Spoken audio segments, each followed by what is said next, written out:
आज आप देखेंगे सीटेट के वेरी इंपॉर्टेंट क्वेश्चन जो आने वाले एग्ज़ाम जो लगातार एग्ज़ाम चल रहा है। आज भी एग्ज़ाम हुआ 11 जनवरी 2023 को, जो आपको उससे संबंधित कुछ क्वेश्चन मिलेंगे और प्रीवियस से संबंधित क्वेश्चन पूछे जा रहे हैं। लगातार कुछ नए क्वेश्चन भी पूछे जाते हैं और आप प्रीवियस ईयर को क्वेश्चन को ज़रूर देख कर जाएँ। आज का हमारा भाग 1 होगा बाल विकास एवं शिक्षा शास्त्र, चाइल्ड डेवलपमेंट एंड पेडागोगी। देखेंगे, अगर एसआईटी इस चैनल पर पहली बार आए हैं तो चैनल को सब्सक्राइब कर दे, लाइक कर दे और शेयर भी कर दे।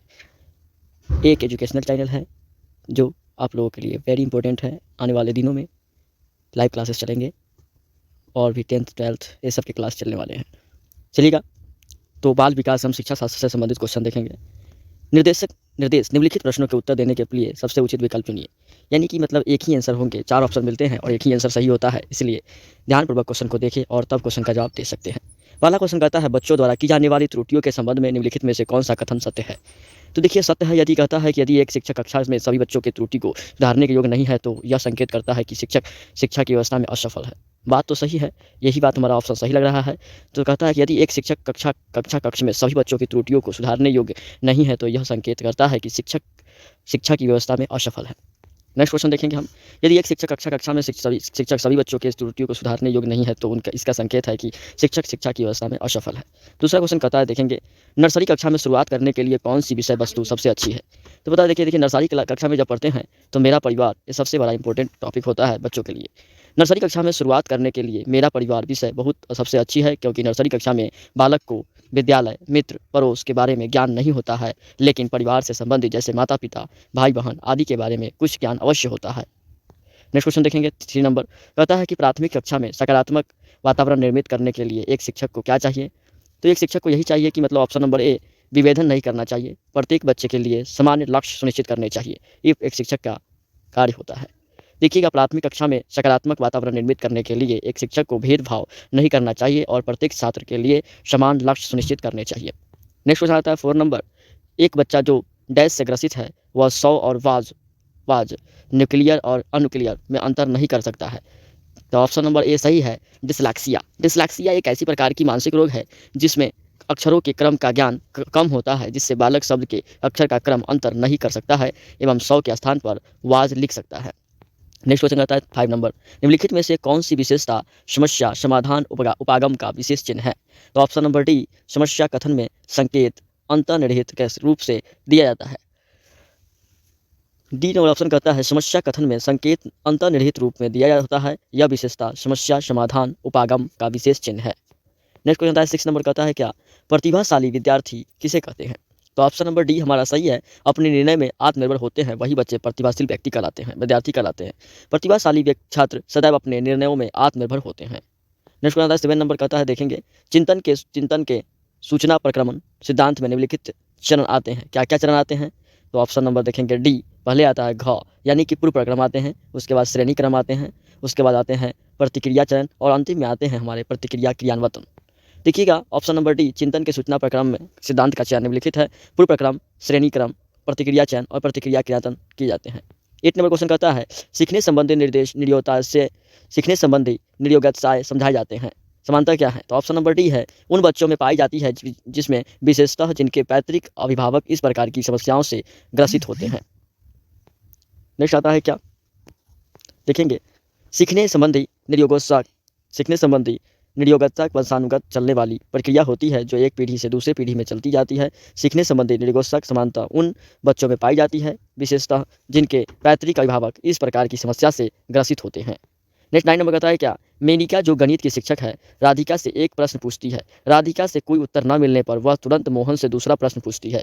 जब उसे महसूस होता है कि मोहन उत्तर बताने में संघर्ष कर रहा है तो वह अपने प्रश्न के शब्दों को बदलती है। मेनिका की यह प्रवृत्ति यह प्रदर्शित करती है कि वह क्या है, तो वह हमारे अंदाज से मोहन का पक्ष लेकर के लिंग भूमिका में रूढ़िबद्धता को बढ़ावा दे रही है। नेक्स्ट क्वेश्चन देखिए, उसी में देखेंगे, मेनिका राधिका से उत्तर न प्राप्त होने पर जब वह मोहन से प्रश्न पूछती है परंतु मोहन उत्तर देने में संघर्ष करता है, जिससे शिक्षिका प्रश्न के शब्दों को बदलकर मोहन की सहायता करती है। अतः इससे स्पष्ट होता है कि शिक्षिका मोहन का पक्ष लेकर लिंग भूमिका में रूढ़िबद्धता को बढ़ावा दे रही है। नेक्स्ट क्वेश्चन आता है 10 नंबर, सीखने के लिए आकलन निम्नलिखित का ध्यान रखता है, क्या रखता है सिवाय। तो सिवाय हमारा बी नंबर है, विद्यार्थियों की आवश्यकताएं जो होती हैं सीखने के लिए आकलन विद्यार्थियों की आवश्यकता का ध्यान नहीं रखता है, जबकि सीखने के लिए आकलन विद्यार्थियों की क्षमताओं, उनकी त्रुटियों एवं अधिगम शैलियों का ध्यान रखता है। 11 नंबर क्वेश्चन कहता है क्या देखेंगे, एक समान जुड़वा भाइयों में से एक को सामाजिक आर्थिक रूप से ध्यानधन परिवार द्वारा गोद लिया जाता है और दूसरे को एक निर्धन परिवार द्वारा 1 वर्ष के बाद उनके वृद्धि लाभवत के बारे में निम्नलिखित में से क्या अवलोकन होने की सर्वाधिक भावनाएं हैं। देखिएगा, हो सकता है कि हमारा ऑप्शन सी होगा। सामाजिक आर्थिक स्तर बुद्धि लंबता को प्रभावित नहीं कर सकता है कि समाज के रूप में जो होंगे वो कोई चीज़ चेंज नहीं कर सकता है। किसी भी प्रकार से बच्चों की बुद्धि लंबिता को सामाजिक आर्थिक स्तर प्रभावित नहीं करता है। नेक्स्ट क्वेश्चन आता है 12 नंबर, निम्नलिखित में से कौन सा सूक्ष्म गतिक कौशल का उदाहरण है। तो देखेंगे ऑप्शन नंबर बी कहता है लिखना एक मतलब माने सूक्ष्म गतिशल उदाहरण है। सूक्ष्म गतिक कौशल शारीरिक क्रियाओं से है जिसमें दौड़ना, चढ़ना, फुदकना आदि आते हैं, जबकि लिखना सूक्ष्म गतिक कौशल के अंतर्गत नहीं आता है। नेक्स्ट 30 नंबर कहता है कि वाइगोस्की के सिद्धांत का निहितार्थ क्या है। वाइगोस्की के सिद्धांत का निहितार्थ क्या है, तो देखेंगे ऑप्शन नंबर डी सहसहयोगिता समस्या समाधान हो सकता है। देखेंगे क्या कहता है वाइगोस्की के अनुसार ज्ञान बाह्य वातावरण में स्थित तथा सहयोगी होता है, अर्थात ज्ञान विभिन्न व्यक्ति एवं वातावरण जैसे वस्तुओं, औजार, किताबें, मानवीय निर्मिताओं इत्यादि तथा समुदायों जिनमें व्यक्ति रहता है वे वितरित होता है। यह सिद्धांत सुझाता है कि दूसरे के साथ अनंतः क्रिया तथा सहयोगितात्मक क्रियाओं द्वारा ज्ञान जानने की प्रक्रिया गुणात्मक रूप से श्रेष्ठ होती है। 40 नंबर क्वेश्चन कहता है किशोर डैश का अनुभव कर सकते हैं। तो ऑप्शन नंबर ए हमारा है दुष्टता और स्वयं से सरोकार। देखिएगा, किशोर दुष्टता और स्वयं से सरोकार का अनुभव कर सकते हैं। वह अपने रंग रूप, स्वास्थ्य, मान सम्मान, आर्थिक स्थिति, सामाजिक स्वीकृति, शैक्षिक प्रगति, भावी व्यवस्था आदि के प्रति सदैव व्याग्रह रहते हैं। नेक्स्ट 50 नंबर क्वेश्चन कहता है शारीरिक रूप से सक्षम बच्चों को समानता डैश होता है। शारीरिक रूप से सक्षम बच्चों को क्या होता है, डिस्ग्राफिया होता है। डिस्ग्राफिया क्या होता है, डिस्ग्राफिया हमारा देखिएगा कि डिस्ग्राफिया कोई रोग नहीं है, बल्कि यह एक प्रकार का विकार है जो शारीरिक रूप से सक्षम बच्चों में समानता पाया जाता है। इसमें बच्चे के लिखावट और समझने की क्षमता पर असर पड़ता है। नेक्स्ट कहता है 60 नंबर, आंशिक पूर्ण बलन क्या है। देखिएगा, आंशिक पूर्ण बलन ऑप्शन नंबर हमारा डी सही है। सतत पूर्ण बलन की अपेक्षा अंश अधिक प्रभावित होता है। देखिएगा, आंशिक पूर्ण बलन से अप्रिया कई सही अनुक्रियाओं के उपरांत पूर्ण बलन देने से है। यह सतत पूर्ण बलन की अपेक्षा अधिक प्रभावी होता है क्योंकि इसमें छात्र को किस अनुक्रिया पर पूर्ण बलन मिलेगा इसका पता नहीं होता है। इससे वह प्रत्येक अनुक्रिया को तत्परता से करता है। नेक्स्ट क्वेश्चन देखेंगे 17 नंबर, एक सशक्त विद्यालय अपने शिक्षकों को में निम्नलिखित योग्यताओं में से किसे सर्वाधिक बढ़ावा देगा। एक सशक्त विद्यालय अपने शिक्षकों में निम्नलिखित योग्यताओं में से किसे सर्वाधिक बढ़ावा देगा। तो ऑप्शन नंबर बी प्रतिस्पर्धात्मक अभिवृत्ति की। प्रतिस्पर्धात्मक अभिवृत्ति तो क्या होती है, तो ऑप्शन नंबर बी कहता है क्या है, एक सशक्त विद्यालय अपने शिक्षकों में निम्नलिखित योग्यताओं में से सदैव प्रतिस्पर्धात्मक अभिवृत्ति को सर्वाधिक बढ़ावा देगा। ऑप्शन नंबर डी देखेंगे 8 नंबर क्वेश्चन कहता है क्या, निम्नलिखित में से अंतःविषयीय अनुदेशन का सर्वोत्कृष्ट लाभ यह है कि क्या लाभ है। तो ऑप्शन नंबर देखेंगे क्या लाभ है, ऑप्शन नंबर बी है हमारा सही जवाब। विद्यार्थियों को सीखे गए ज्ञान का बहु सदुपयोगों में अनुप्रयोग करने और सामान्यकृत करने के अवसर दिए जाते हैं। ये हमारे विषय अनुदेशन का सर्वोत्कृष्ट लाभ होता है। देखेंगे, अंतःविषयीय अनुदेशन का सर्वोत्कृष्ट लाभ यह है कि विद्यार्थियों को सीखे गए नए ज्ञान व बहु संदर्भों में अनुप्रयोग करने और सामान्यकृति करने के अवसर दिए जाते हैं।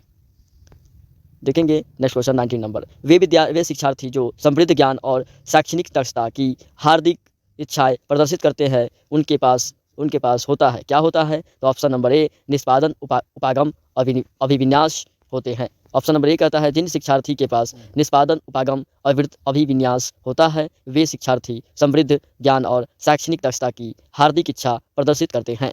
नेक्स्ट क्वेश्चन कहता है 20 नंबर कहता है क्या, 20 नंबर देखेंगे। 20 नंबर कहता है कि शिक्षक के अलावा निम्नलिखित सभी को करते हुए समस्या समाधान को विद्यार्थियों के लिए मज़ेदार बना सकती है। तो क्या समाधान बना सकती है, तो ऑप्शन नंबर बी, जब विद्यार्थी स्वयं से कोई कार्य करने की कोशिश कर रहे हो तो उनसे प्रतिपूर्णता की अपेक्षा करने की आशा होती है। देखिएगा, शिक्षक को जब विद्यार्थी स्वयं से कोई कार्य करने की कोशिश कर रहे हो तो उनसे परिपूर्णता की अपेक्षा नहीं करनी चाहिए, बल्कि उनके द्वारा किए गए त्रुटियों को कम करने के लिए उन्हें प्रेरित करनी चाहिए। इसीलिए विद्यार्थियों से परिपूर्णता की अपेक्षा न करके समस्या समाधान को रोचक बनाया जा सकता है।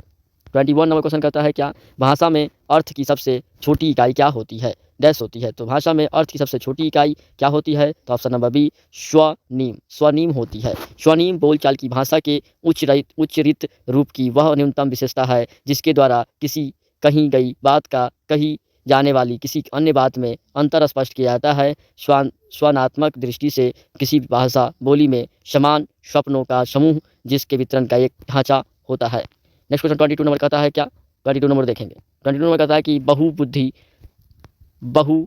सिद्धांत निम्नलिखित में से नित्यार्थ देता है सिवाय किसके, तो ऑप्शन नंबर सी, बुद्धि प्रक्रम सक्रियाओं का एक विशिष्ट समुच्चय समाधान के लिए किया जाता है। देखेंगे बहुबुद्धि सिद्धांत के अंतर्गत विविध तरीकों में सीखने का आकलन किया जाता है। यह किसी भी प्रकार के में संवेगात्मक बुद्धि लंबित से संबंधित नहीं है। बहुबुद्धि में विषयों को विशिष्ट तरीके से प्रस्तुत किया जाता है। 23 नंबर क्वेश्चन कहता है निम्नलिखित में से कौन सा सीखने के लिए अधिकतम रूप से अभिप्रेरित करता है, तो ऑप्शन नंबर सी, लक्ष्यों को प्राप्त करने में व्यक्तिगत स्तुति। देखिएगा ऑप्शन नंबर सी कहता है क्या है, लक्ष्यों को प्राप्त करने में व्यक्तिगत संतुष्टि सीखने में अधिकतम रूप से अभिप्रेरित करता है। 24 नंबर क्वेश्चन कहता है क्या, देखेंगे बुद्धि लंबात समांतर डैश रूप से शैक्षणिक निष्पादन से संबंधित होते हैं।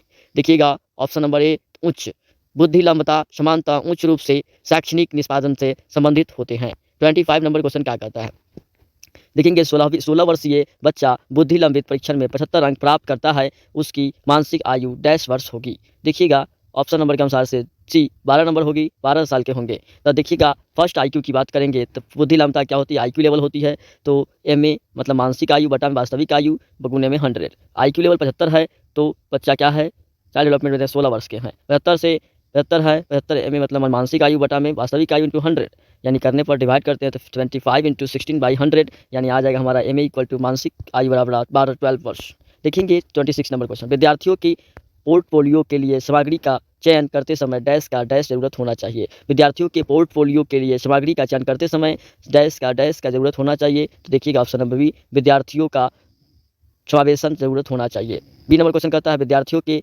पोर्टफोलियो के लिए सामग्री का चयन करते समय विद्यार्थियों का समावेशन जरूर होना चाहिए। 27 नंबर क्वेश्चन कहता है क्या, सफल समावेशन को निम्नलिखित की आवश्यकता होती है सिवाय बी पृथक्करण के। देखिएगा सफल समावेशन के लिए शिक्षक का संवेदनशील होना एवं अभिभावकों की भागीदारी तथा छात्रों का क्षमता संवर्धन आवश्यक होता है सिवाय पृथक्करण के। 28 नंबर क्वेश्चन कहता है देखेंगे विद्यालय में लिंग भेदभाव से बचने का सर्वोत्तम तरीका हो सकता है, क्या होगा, तो देखेंगे विद्यालय में देखिए यही हो सकता है कि जब शिक्षकों द्वारा उनके लिंग पक्षपातपूर्ण व्यवहारों का